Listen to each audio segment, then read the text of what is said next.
What if death isn't the end? Death is the one certainty that the human mind never feels fully prepared to face. We can model it biologically, ritualize it culturally, fear it psychologically, and discuss it philosophically, yet its finality still feels strangely unfinal. Even people who are convinced that consciousness ceases at the moment of bodily dissolution often admit that they cannot feel what that cessation would be like. The imagination recoils, not because we fear darkness, but because we cannot comprehend not being the witness of the darkness. So we ask, quietly, tentatively, often only when no one else is listening, what if death isn't the end?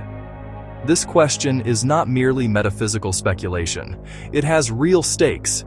It shapes how we live, how we love, and how we understand the meaning of a finite life. To explore it, philosophy must look through several windows: consciousness, identity, time, morality, and the logic of existence itself. What follows is not a defense of any particular doctrine, but an attempt to reason carefully about what it could mean for death not to mark the boundary of the self. The limits of finality.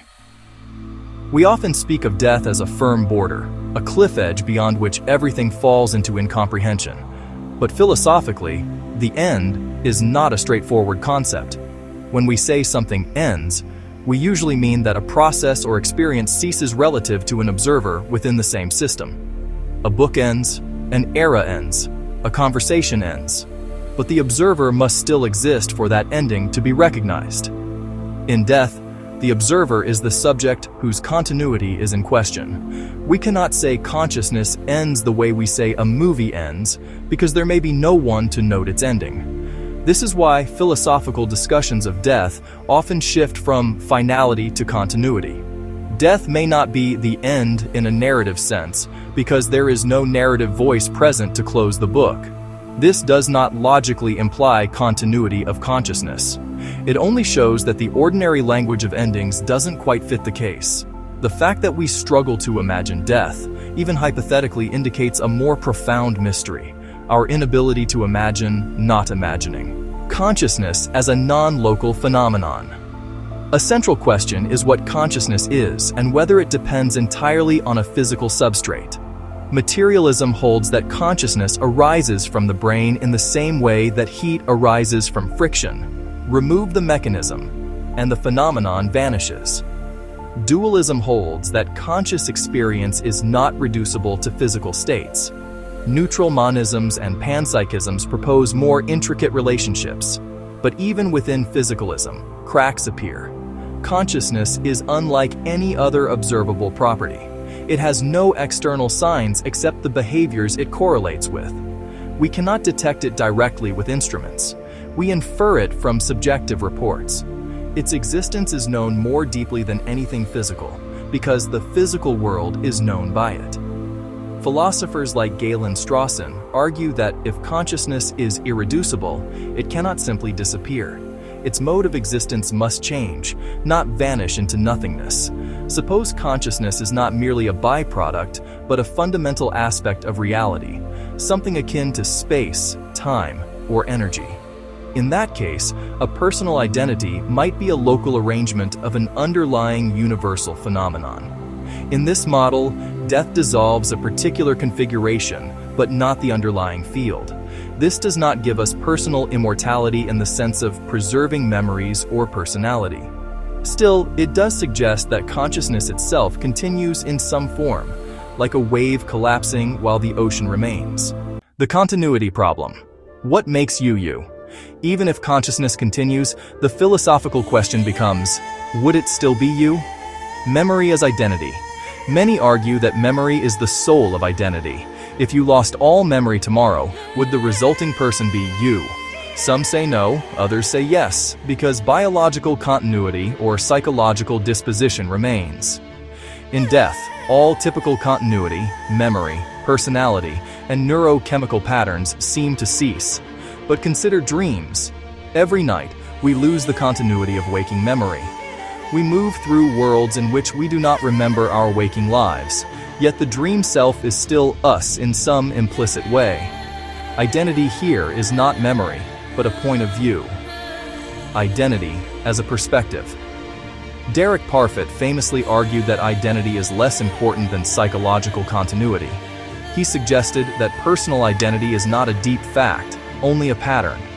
If personal identity is a pattern, then its survival after death could mean re-emergence of similar patterns elsewhere or in new forms.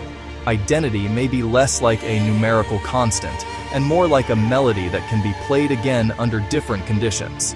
If this is true, then you might recur without literal reincarnation, because the structure of consciousness may be universal and replicable. Time is a landscape, not a line.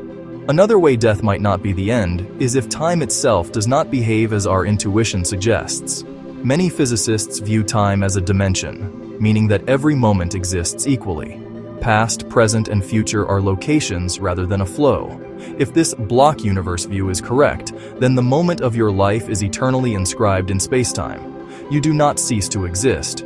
You simply do not continue within an unfolding narrative. Your entire lifetime is an unchanging chapter in the universe's structure. From this perspective, death is not an end, but merely the boundary of your temporal domain, much as birth is its beginning.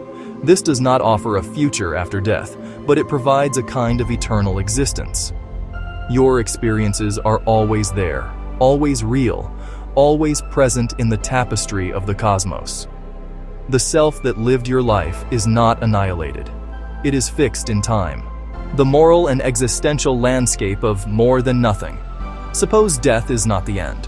What then? It matters greatly what kind of continuation we imagine. Survival with memory. If you retain identity and memory, then death becomes a transition.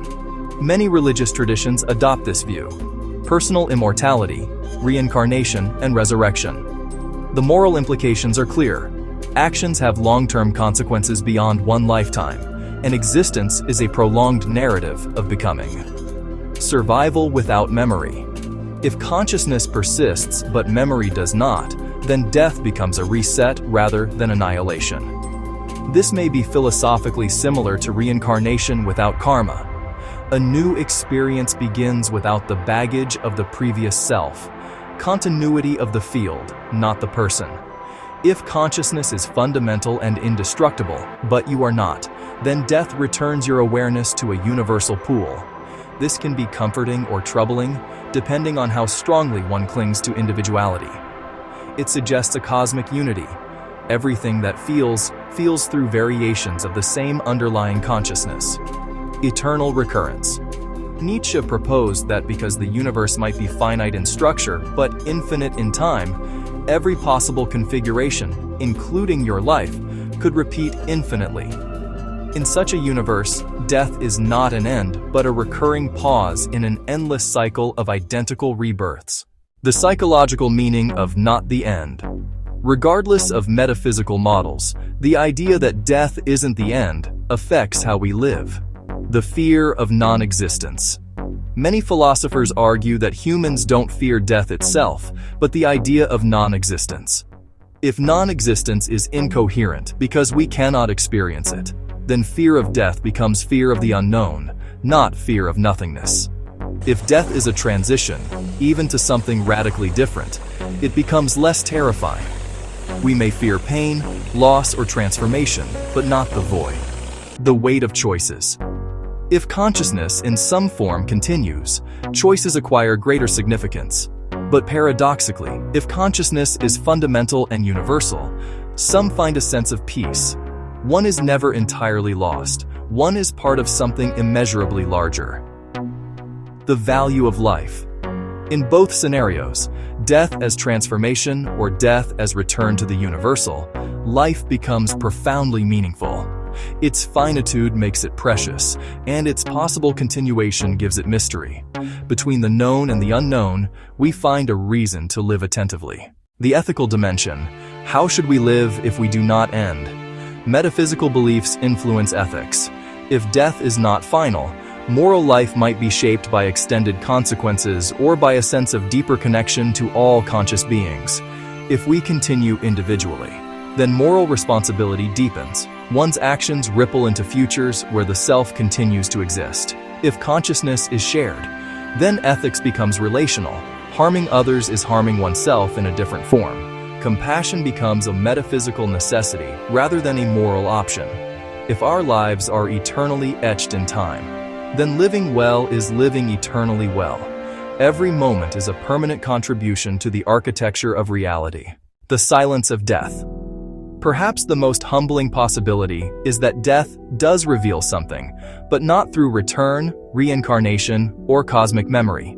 Instead, death may show that the self is a temporary phenomenon, a flicker in the vastness.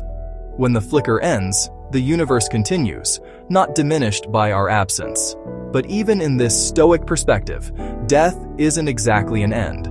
It is a dissolution, a return, a cessation of pattern, but not of the underlying fabric. Nothing is annihilated absolutely. It changes form, reorganizes, disperses. The radical possibility, the self as a process without a boundary. One final possibility. Maybe the idea of an end is a misinterpretation from the start. The self may not be something that can end because it is not something that ever fully began.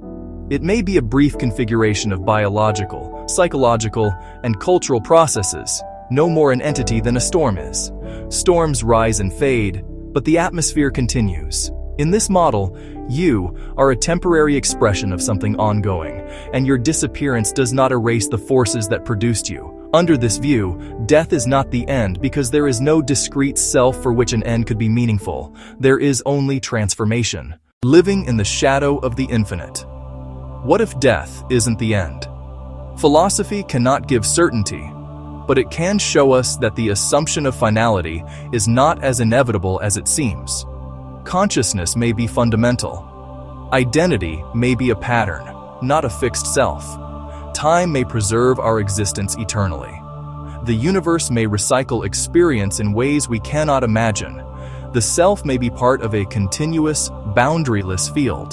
The conclusion is not that we survive, nor that we cease, but that death is more mysterious than our ordinary concepts allow. Perhaps the most important realization is that the mystery itself is meaningful. The fact that we do not know opens a space for wonder, for responsibility, and for living with a sense of depth. If death is not the end, then every moment is part of a larger unfolding, one that may continue long after our current form dissolves. And even if death were the end, the fact that we can imagine otherwise shapes a life lived with curiosity and courage. In contemplating death, we learn how to live.